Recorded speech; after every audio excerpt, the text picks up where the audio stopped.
Благодаря на медиите, че ми казват това, което не ме интересува. Не ме интересува. Благодаря на банките за високите лихви, защото вече работя на 3 места и нямам свободно време за семейството си. Благодаря за дупките по пътищата, защото така ходим с колата на ремонт всяка седмица. Благодаря на полицая, който ми взе последните 100 лева. Сега жена ми, като ми поиска, няма какво да й дам. Благодаря за винетките. Сега си продадох колата и вече не трябва да ходим на ремонт. Благодаря на градския транспорт за билетите от 1,60 лв. Защото сега си купувам нови обувки всеки месец. Благодаря и на образователната система, защото направи децата ми тъпи. Сега аз съм най-умния в семейството. Благодаря за консервантите в храните. Така ще живея по-кратко.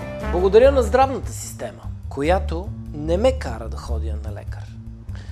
Благодаря на частния съдебен изпълнител, че ми взе апартамента. И сега съм по-близо до природата.